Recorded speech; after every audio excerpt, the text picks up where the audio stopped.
lórí ọ̀rọ̀ nọmba one ní agboolé fuji kò sí artist tó lè dàbí Barrister láyé.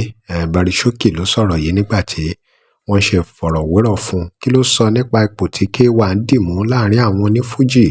Ó ní kẹ́nìbọ̀dì má rí rẹ̀ bí ọlọ́run nídìí iṣẹ́ fújì yìí o. Ẹ wò ọ̀rọ̀ yìí lágbára o. Ọ̀rọ̀ yìí wáyé nígbà tí wọ́n béèrè àwọn ìbéèrè kan lórí oríṣiríṣi nǹkan tó ń ṣẹlẹ̀ lágboolé fuji. Ó sọ̀rọ̀ lórí ọ̀rọ̀ Grammy. Kí ló dé tí wọn ò tí ì gba Grammy ní agboolé fuji? Kí ló yẹ kán máa forí wọn rò báyìí? Ẹ wo Barisókè tó ọ̀rọ̀ palẹ̀ o. Ó fọ̀rọ̀ ránṣẹ́ sí gbogbo àwọn onífújì pátápátá. Ẹ̀yin èèyàn wa ọ̀rọ̀ yìí lágbára o. Ẹ̀kúnrẹ́rẹ́ ń bẹ lẹ́nu Barisókè nù fọ́nrán yìí. Lágbára Ọlọ́run. Àwọn ń bú ni à ń búyàn ẹni eléyìí àárín generation tí nìkan wá sí àwọn tó ń finú jà tó ń fọkàn jà tí kì í ṣe pé òwò lásán gẹ́gẹ́ bí one of the stakeholders kí wàá ní ọ̀nà àbáyọ tí ariwo lọ́tún ìbòsí lọ́sì ká fi wálẹ̀ yanyan lágboolé fújì. Kò sí nǹkan kan tí anybody fẹ́ ṣe sí yẹn àfi kí Síkíràyìndé Balógun ọba Ṣọ̀run kó dìde níbi tó wà kó kó sí wọn nínú fúnra ẹ̀ because àwọn ilé wọn ti mú iṣẹ́ ní ogun. If you call K1 is the only one we can call. Bàbá wa ti dàgbà. Kò ní tí àyìnlá. Bàlàlájì kan ní kù. Bẹ́ẹ̀ ni wọ́n ti dàgbà a lè máa dà wọ́n láàmú mọ́ pé ẹ wá dá sí báyìí ẹ wá dá sí gbá. K1 fúnra ẹ̀ he knows gbogbo nǹkan tó ń ṣẹlẹ̀ yìí. But I know kind of the person I know that K1 will never have interest pé kí ni gbogbo eléyìí lójoojúmọ́. You know, so kò sí nǹkan tá a fẹ́ ṣe sí Ọlọ́run àti ìṣẹ̀dá ẹni tó ní fújì á kó sí wọn nínú tó bá ti kó sí wọn nú fine tó ẹni bẹ́ẹ̀ ní ẹ̀bọ̀dì bá ríra ẹ̀ bí Ọlọ́run nídìí iṣẹ́ fújì ó ń tọra ẹ̀ ní o ó lè ríra ẹ̀ bí Ọlọ́run kankan tó o bá ṣe ìwọ ló ní kinní kan jù èmi ni mo ní gbá kan jù ó ń tọra ẹ̀ ní o wàláì kò sí artist kankan tó lè dàbí Barrister láyé bóyá gbọdún míì tá a bá wá o èmi ò fẹ́ mọ̀ bẹ́ẹ̀ nìyẹn ṣe mo rí kan o kò sí pé bóyá mo jọ́ mọ Barrister o kò sí gbogbo ohun tó ní kálukú wá fẹ́ kọ mọ́ tí Barrister ò tí ì fi kọrin rí ṣé sùúrù ni ṣé ìwà ni ṣé family planning ni nǹkan tí gbogbo yín náà mọ̀ ni so mi ní láti máa lọ síbẹ̀ mọ́ bí a ṣe máa gbé iṣẹ́ ìlárugẹ ju bó ṣe wà lọ ní ká ṣiṣẹ́ lé lórí. How many Fuji musicians have they called for Grammy Award? No.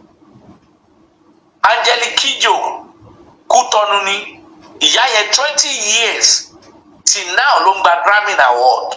Onífújì kankan ò ní wọn ò rórí débẹ̀ o right now. But let's work on this. Which is we have a lot of talented Fuji musicians. To jẹ́ little things right ló kàn máa ṣe.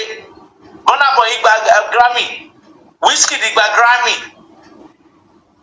Rórí lọ gbogbo bẹ̀ yẹn, gbogbo ibi tẹ́ ẹ máa jà lójoojúmọ́ tẹ́nìkan bá ṣe kíní kan kẹ́ máa bu kẹ́ máa ṣe kíní kan lójoojúmọ́ lẹ́yìn níṣe. You know, so Fuji ò lè bàjẹ́ láíláí torí Barrister fara ṣiṣẹ́ lórí ẹ̀ gan-an tó pọ̀. Dàbá kò lè bàjẹ́ o. Ẹni tó bá fẹ́ bàjẹ́ lọ́lọ́run máa bàjẹ́.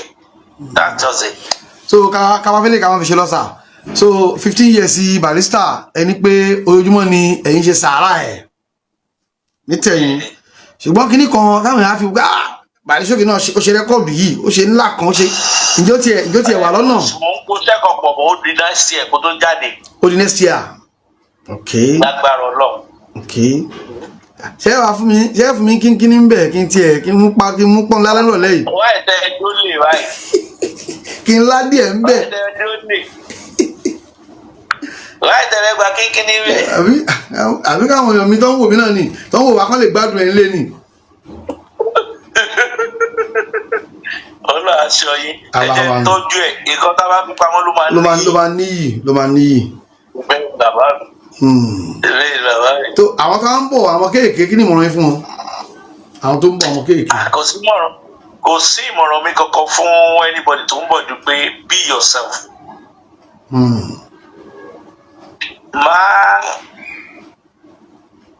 Àti sọ́lẹ̀ kan bàbá rẹ̀ ní bálà ọ̀là ò ń yá irọ́ ni o. Irọ́ ni bàbá mi. Ìtọ́lọ́wọ́ ṣe á ṣe o. Tó bá wá rán yàn sí yàn torí bí yóò bá wa bá ṣe ń ronú nìyẹn. Tó bá wá rán yàn sí yàn ẹni yìí ò ní rí àléébù ẹ̀ kankan. tàbí ṣe. Á dẹ̀ ṣe gbogbo ohun tó fẹ́ ṣe. Mo má jókòó ti pé torí bọ̀dá alóore mo jẹ́ tí n bá súnmọ́ màá dé èèyàn láyé mi ó ń tọ́ra ẹni o. Kádàrá tọ́lọ́ ń kọ́ mọ́ ẹ ọ̀tọ̀ o kádàrá olóore ọ̀tọ̀ o. Right? Tó bá dé àsìkò gbogbo wa la máa jẹ breakfast ìgbà tá a máa jẹ ló ṣọ̀tọ̀ọ̀tọ̀. ọ̀tọ̀ ni. Bàbá mi ó ṣe rí nìyẹn tó ní fújì kan tó upcoming artist tó bá lọ dé èmi fẹ́ ṣe number 2 number 3 number 4 òun polówó number 1 yẹn ni bó o dẹ̀ ṣe máa rí mí ìtayé ẹ̀ máa fi tán nìyẹn. Be yourself, believe in prayer, má mi ń gù múra síṣẹ́ ẹ̀ tó bá jẹ́ gàrí lòun máa mu gàrí ẹ̀ lọ because tó bá di ọ̀la ẹni tó ń rò kó fẹ́ gan sábẹ́ yẹn tí Ọlọ́run bá gbé ògo rẹ̀ dé tó ju tẹ́ni yẹn lọ wọ́n á pa ìtàn lé ẹ lórí ẹ̀ẹ́dẹ̀jọ́ ṣépè fúnra yín láti ni. So mu gàrí ẹ̀ dáadáa dẹ̀kun fàdúrà. Ọlọ́run ọba aṣọ gbogbo wa. Àkànjí Adé Rashidi mi. Oya. Mo rìn lè mi ẹ̀ṣọ́ kò yí mo rìn lè mi ọmọ ẹ̀ṣọ́ kò yí o. Iṣẹ́ kò yí táwọn ẹlẹ́wọ̀n ń gbé wa lọ. Kò ṣe kò yí táwọn ẹlẹ́wọ̀n ń kó wọn lọ. Èmi rìn lè mi Ọlábánjọ́. Kazeem Mariamo rìn lè mi ọmọ ẹ̀ṣọ́. Ibo lu yín ẹ̀ náà. Sàárè Olúpàkó ni. Ọmọ onígbàkó. Olúpàkó Sàárè Olúpàkó ni. Ọmọ onígbàkó. Olúpàkó Sàárè. Olúpàkó Sàárè wọ́n rí lè mi ọmọ ẹ̀ṣọ́